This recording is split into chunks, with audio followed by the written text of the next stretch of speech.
नमस्कार, स्वागत है आपका हमारी खास पेशकश आपके शेयर हमारी राय में। मैं हूं विवेक मित्तल। रोज हम बात करते हैं इस कार्यक्रम में कि कौन से शेयर में आप खरीदारी करें, कौन से शेयर में बिकवाली करें, कौन से शेयर को होल्ड रखें और किस शेयर को रिप्लेस करें अपने पोर्टफोलियो में और किस नए शेयर को एंट्री देनी चाहिए। इन सभी मुद्दों पर बात करते हैं हम डेली बेसिस पर। हमारे साथ मार्केट एक्सपर्ट भी जुड़ते हैं, लेकिन इस कार्यक्रम में जुड़ने का हम एक तरीका बता देते हैं। आप इस कार्यक्रम को देख सकते हैं जागरण बिजनेस के यूट्यूब चैनल पर, फेसबुक पेज पर, साथ ही दैनिक जागरण के मार्केट में जाकर भी आप इस वीडियो पर लाइव अपने सवाल पूछ सकते हैं। आपको करना केवल इतना है कि आप कमेंट बॉक्स में अपना सवाल लिख दीजिए, हमारी टीम आपके सवाल को तुरंत ले लेंगे और साथ ही हमारे गेस्ट तक पहुंचाएगी और हम गेस्ट से आपको आपके लिए इम्पोर्टेंट बताएंगे। साथ ही 5 पैसा एक ऐसा प्लेटफॉर्म जहां पर कि अगर हम ट्रेड की कॉस्ट को कम करना चाहते हैं, इन्वेस्टमेंट की कॉस्ट कम करना चाहते हैं, तो बिल्कुल अभी तुरंत 5 पैसा पर अपना ट्रेडिंग अकाउंट, डीमेट अकाउंट खुलवाइए। आप किस तरह से कर सकते हैं, या तो 5 पैसा की वेबसाइट पर चले जाएं, नहीं तो इस वीडियो के डिस्क्रिप्शन बॉक्स में आपको कुछ कूपन कोड्स मिलेंगे, वहां पर आप क्लिक कीजिए। वहां पर आपको एक्साइटिंग ऑफर्स मिलेंगे जिसके जरिए आप कोई भी ऑफर चुन लीजिए अपनी सुविधा अनुसार। आपकी cost of trade, cost of investment कम हो जाएगी। रिटर्न बढ़ाने के लिए हमारे साथ मार्केट एक्सपर्ट जुड़ रहे हैं। मनीष जी, स्वागत है आपका सर। आपका सर मार्केट पर एक ब्रॉड व्यू की अब निफ्टी को आप किस लेवल पर थकता हुआ देख रहे हैं, किन लेवल्स के ऊपर आप मानते हैं कि निफ्टी को जाना चाहिए, उसके बाद एक अच्छी बाइंग देखने को मिलेगी, और आपको क्या लगता है कि क्या अगर एक इन्वेस्टर है तो उसको कितना, एक 5%, 10% अगर निफ्टी का कोई स्टॉप लॉस है वहां पर ध्यान रखना चाहिए, और कितने टारगेट के लिए 6 महीने के लिए, 1 साल के लिए विजन देखना चाहिए? जी, अगर आप ब्रॉडर व्यू देखें तो मंथली चार्ट, वीकली चार्ट पे अभी भी ट्रेंड अप है। 16,000 के आसपास काफी अच्छा करेक्शन हुआ, वहां पे काफी अच्छा बेस प्राइस फॉर्मेशन बनाया और वहां से अभी रैली स्टार्ट हुई है। एज पर वीकली चार्ट और डेली चार्ट के हिसाब से यहाँ से टारगेट आते हैं 18,000 तक के, तो यहाँ से और भी रैली हमें देखने मिल सकती है। 18,000 एक हर्डल हो सकता है, वीकली चार्ट रेजिस्टेंस है। अगर वो क्रॉस कर लेता है तो डेफिनेटली हमें आने वाले 6 महीने या 1 साल में 52 वीक हाई भी हमें निफ्टी में देखने मिल सकता है। तो ब्रॉडर व्यू क्लियरली बुलिश है। चलिए, तो अब सवाल जवाब के सिलसिले को शुरू करते हैं।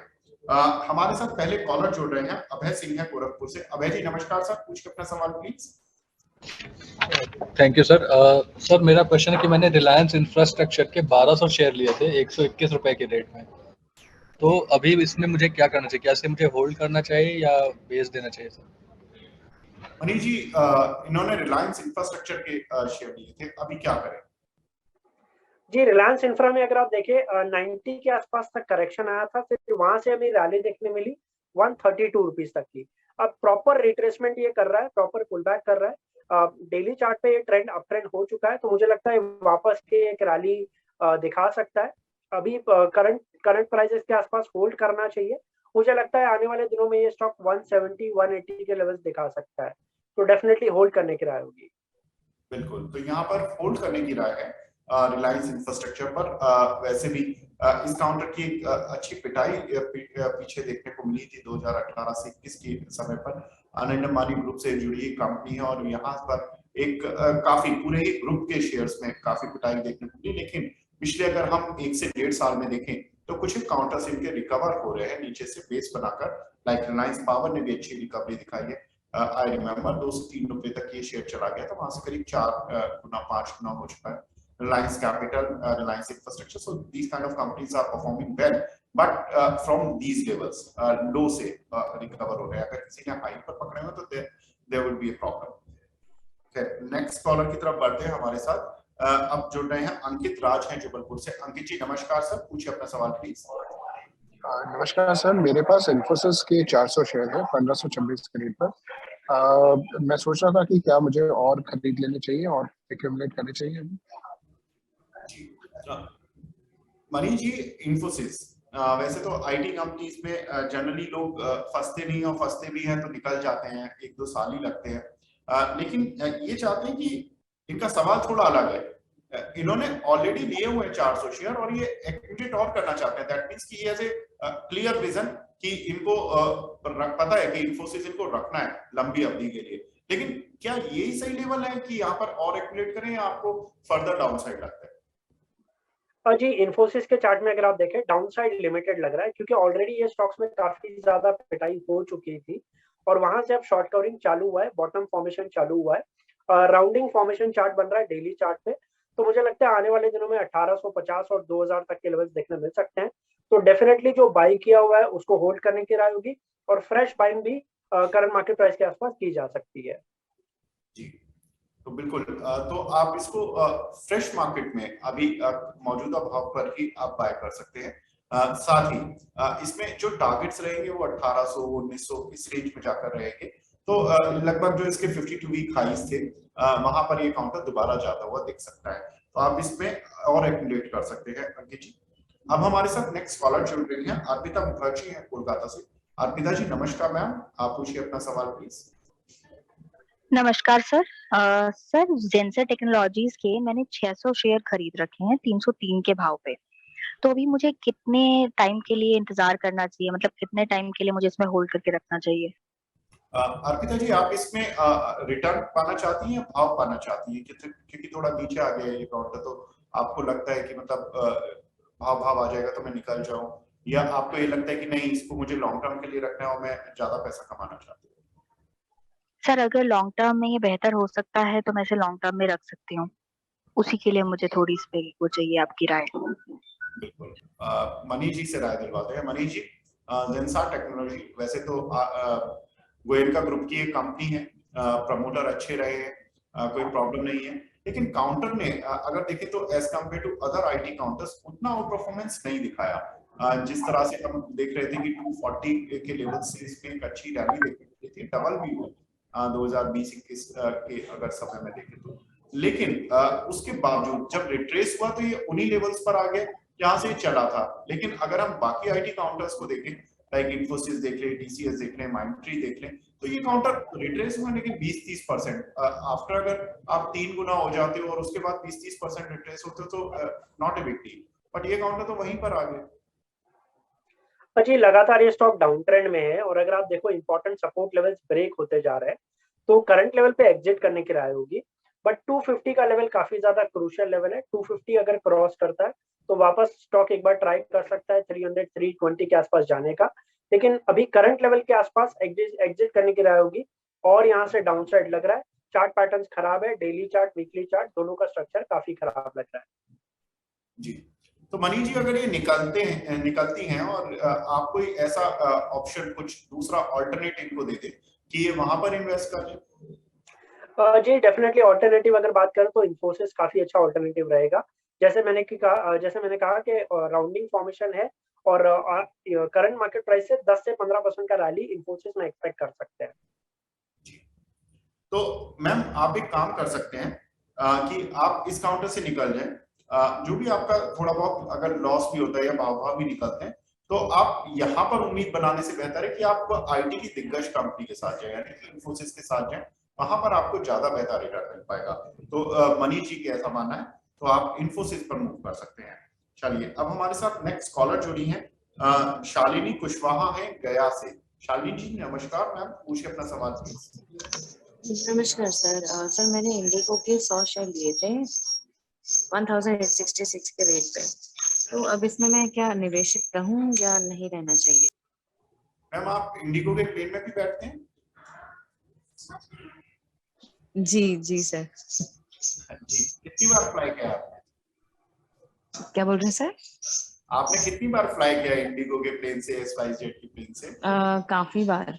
ओके, मनीष जी ये तो कंज्यूमर भी हैं और इन्वेस्टर भी, तो इंडिगो के प्लेन में जाती रहती हैं और हम देख भी रहे हैं कि अब तो खैर आकाशा एयरलाइन भी आ गई है, टाटा ने भी एयर इंडिया को जब से अपने मर्ज किया है तब से एयर इंडिया की भी तस्वीर पलट रही है। तो एविएशन सेक्टर में काफी कुछ हो रहा है।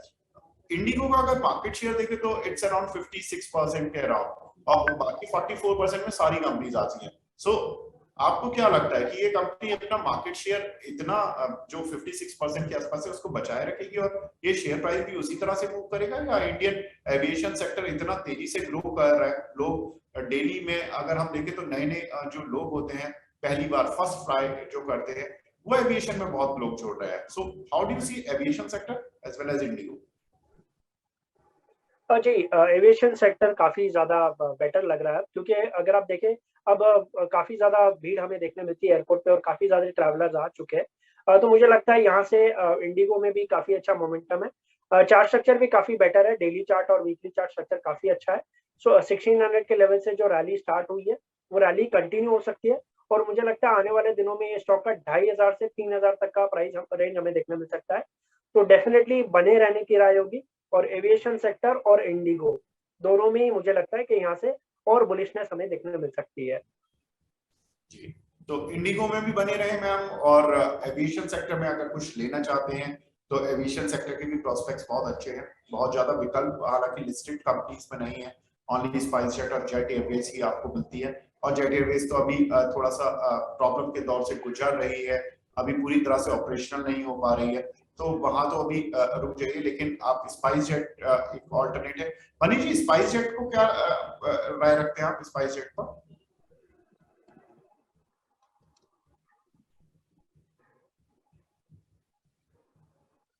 जी, स्पाइसजेट का भी स्ट्रक्चर वैसा ही है।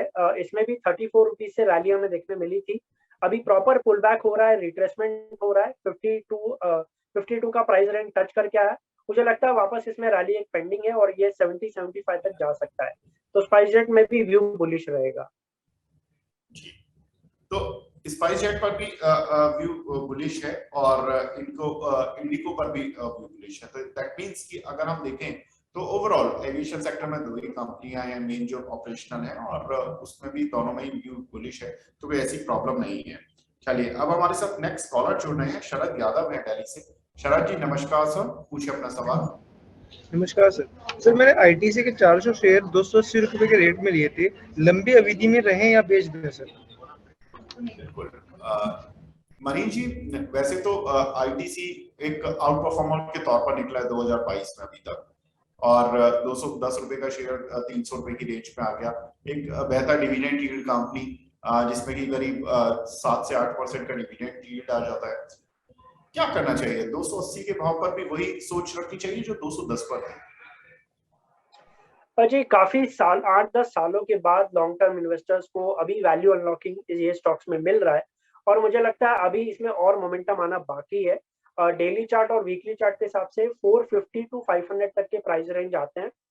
तो करंट प्राइस से भी और यहाँ से 30-40% की रैली हमें देखने मिल सकती है। तो लंबे समय तक डेफिनेटली होल्ड करना चाहिए। मुझे लगता है 1 से 2 साल अगर होल्ड करते हैं तो पॉसिबल है ये स्टॉक में आने वाले दिनों में 450 तक के लेवल देखने मिल जाए। बिल्कुल, तो 450 तक के भाव, यानी कि यहाँ से भी अभी करीब करीब मनीष जी 50% रिटर्न अपसाइड आप देख रहे हैं। बिल्कुल, तो बहुत अच्छी बात है। और शरद जी, तो आपको आपका आंसर मिल गया है कि आप इसको होल्ड कर चले और निवेशित रहें इसमें। 450 तक के टारगेट्स आप इसमें देख सकते हैं।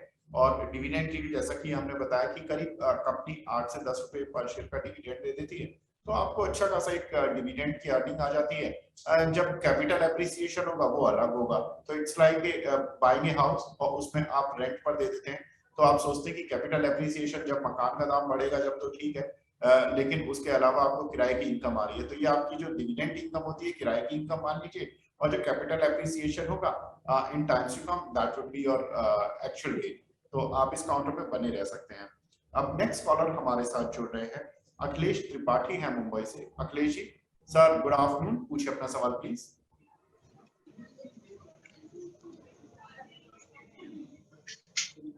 नमस्कार सर।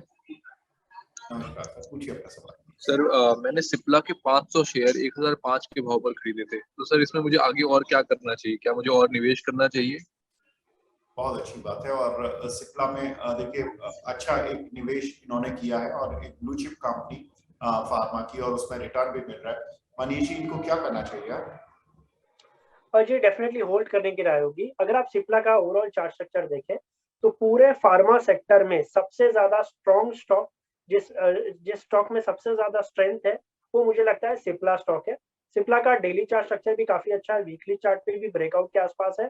मुझे लगता है आने वाले दिनों में 1300 टू 1400 तक के लेवल्स देखने मिल सकते हैं। 1300 से 1400 तक का टारगेट एक साल में एक्सपेक्ट कर सकते हैं। तो डेफिनेटली होल्ड करने की राय होगी और फ्रेश बाइंग भी की जा सकती है करंट मार्केट प्राइस के आसपास। बिल्कुल, तो अखिलेश जी आप इसमें फ्रेश बाइंग भी कर सकते हैं।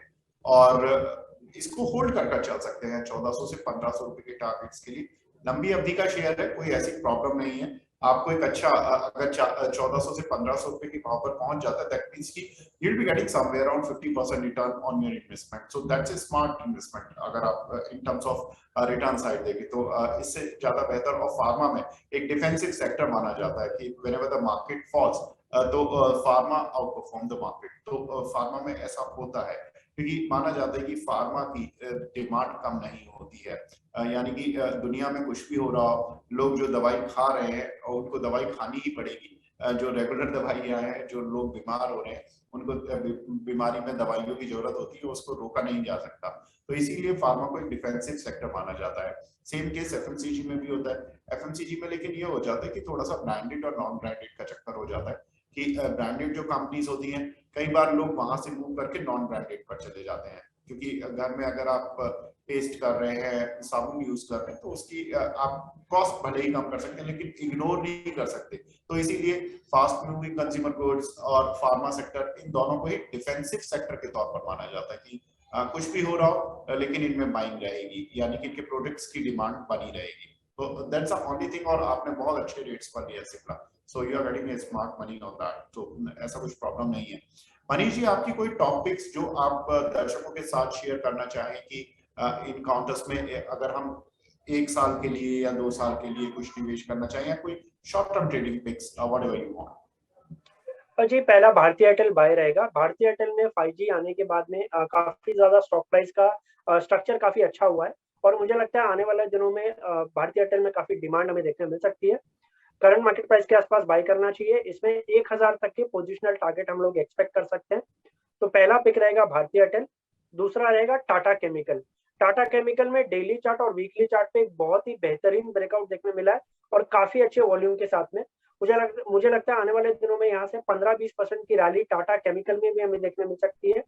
टाटा केमिकल में टारगेट्स आते हैं 1400 तक के, यानी करंट मार्केट प्राइस से भी 20 से 25% की रैली टाटा केमिकल में देखने मिल सकती है। तो टाटा केमिकल और भारतीय एयरटेल, ये 2 मेजर पिक रहेंगे करंट मार्केट प्राइस के हिसाब से। बिल्कुल। तो भारतीय एयरटेल और टाटा केमिकल, ये 2 ऐसे काउंटर बताए हैं मनीष जी ने जिनमें कि आप लंबी अवधि के लिए भी निवेश कर सकते हैं। भारतीय एयरटेल के बारे में और जो टेलीकॉम कंपनीज के बारे में बता दें कि 5G स्पेक्ट्रम की नीलामी अभी शुरू हुई थी। उसमें भारतीय एयरटेल ने दूसरी सबसे बड़ी बोली लगाई और उसमें विन भी किया। और साथ ही उन्होंने ये भी कहा है कि जो 5G का रोल आउट है वो इसी महीने यानी कि अगस्त में ही वो शुरू कर देंगे और धीरे धीरे इसको पैन इंडिया बेसिस पर और आगे बढ़ाएंगे। तो ये बहुत इंपॉर्टेंट चीज है। और दूसरी जो इंपॉर्टेंट चीज जो टेलीकॉम कंपनीज पर आ रही है वो ये आ रही है कि कहीं ना कहीं जो टैरिफ होगा 5G का, जो हम हर मंथली पे करते हैं टेलीकॉम कंपनीज को, उसमें कुछ इजाफा होने के संकेत दे दिए हैं टेलीकॉम कंपनीज ने। यानी कि आने वाले समय में हमारा जो मोबाइल का बिल है या टेलीफोन का बिल है वो बढ़ने वाला है। तो ये थोड़ा सा नजर रखनी होगी। लेकिन अगर बिल बढ़ेगा तो टेलीकॉम कंपनीज को फायदा भी होगा। तो ये भी हमें गौर करने वाली बात है, क्योंकि अगर हम भारतीय एयरटेल का आरपू देखें तो ये करीब 180 रुपए तक पहुंच गया। यानी कि एवरेज रेवेन्यू पर यूजर से भारतीय एयरटेल हर महीने करीब 180 रुपए कमा रहा है। उनका टारगेट है कि ये रेवेन्यू बढ़कर करीब 200 रुपए तक हो जाएगा उनका। तो जिस दिन 200 रुपए होगा तो उस समय पर इनको लगता है कि यह उन लेवल से इनको अच्छा फायदा मिलने लगेगा। तो ये भारतीय एयरटेल और अन्य टेलीकॉम कंपनीज के लिए एक बहुत महत्वपूर्ण ट्रिगर है। मनीष जी हमारे साथ जुड़े, बहुत बहुत शुक्रिया मनीष जी आपका हमारे साथ जुड़ने के लिए और अपनी महत्वपूर्ण राय बताने के लिए, दर्शकों को सवालों के जवाब देने के लिए कि किस तरह से वो अच्छे शेयरों में इन्वेस्ट करें और किन शेयरों में वो स्टॉप लॉसेस और टारगेट्स का ध्यान रखें।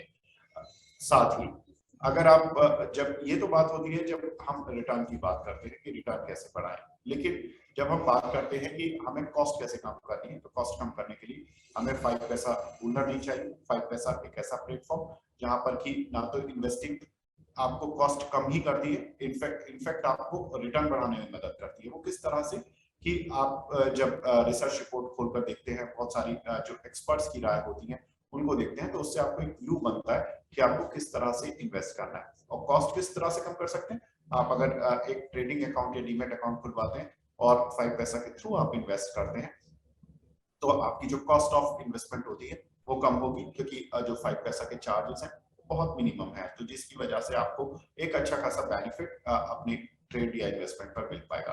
तो फिलहाल इस कार्यक्रम को यहीं पर समेटते हैं। नमस्कार।